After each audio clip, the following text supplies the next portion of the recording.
మూడుతొండాల గణపతి ఆలయాన్ని గురించి ఈ వీడియోలో మనం తెలుసుకుందాము.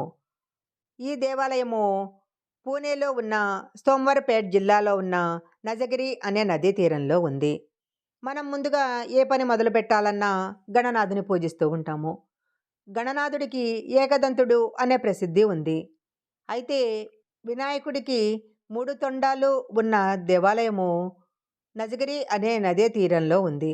ఈ దేవాలయాన్ని త్రిశూంద్ గణపతి దేవాలయం అంటారు.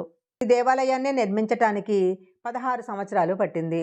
ఈ దేవాలయం గోడల మీద 3 శాసనాలు చెక్కబడి ఉన్నాయి. 2 శాసనాలు సంస్కృతంలో ఉంటే మూడో శాసనము పర్షియన్ భాషలో ఉంది. ఎక్కడా లేని విధంగా ఇక్కడ ఆలయంలో వినాయకుడికి 3 తొండాలు 6 చేతులు ఉంటాయి.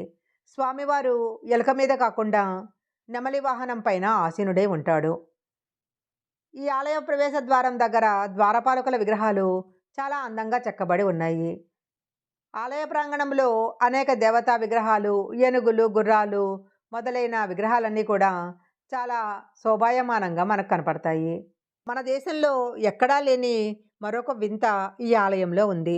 ఆలయ గోడల మీద ఒక అమెరికన్ సైనికుడు ఖడ్గమృగాన్ని ఇనుప చైనులతో కడుతున్నట్లుగా ఒక విగ్రహం చెక్కబడింది. ఇలాంటి విగ్రహాలు మన దేశంలో ఎక్కడా చూడలేము. ఆలయాన్ని నిర్మించిన గోసవి మహాశయుడి సమాధి కూడా ఈ ఆలయ ప్రాంగణంలోనే ఉంటుంది. ఆలయం కింది భాగంలో నీరు నిల్వ ఉండే విధంగా ఒక కొలను కట్టారు. ఎప్పుడూ నీటితో ఉండే కొలనుని గురి పూర్ణిమ రోజు మాత్రము నీరంతా ఖాళీ చేసి పొడిగా ఉంచుతారు. ఆ రోజు అక్కడ అందరూ ఆలయ నిర్మాణకర్త అయిన గోసవికి పూజలు చేస్తారు. ఈ ఆలయంలో సంకటహర చతుర్థిని ఎంతో ఘనంగా నిర్వహిస్తారు. ఆ ఒక్కరోజు మాత్రము ఆలయము భక్తుల రద్దీతో కిటకిటలాడిపోతూ ఉంటుంది. వినాయక చవితి ఉత్సవాలు చాలా ఘనంగా జరుగుతాయి. ఆ 9 రోజులు పూణే చుట్టుపక్కల ఉన్న ప్రాంతాల నుంచి భక్తులు ఈ ఆలయంలో విశేషమైన పూజలు చేస్తారు. రాజస్థానీ, మాల్వా మాదిరి శిల్పకళ ఇక్కడ ఉట్టిపడుతూ ఉంటుంది. ఈ అద్భుతమైన మూడు తొండాల వినాయకుడిని మనం దర్శించుకోవాలంటే వెంటనే పూణే వెళ్ళిపోవాలి. ఈ వీడియో కనుక మీకు నచ్చినట్లయితే లైక్ చేయండి, షేర్ చేయండి.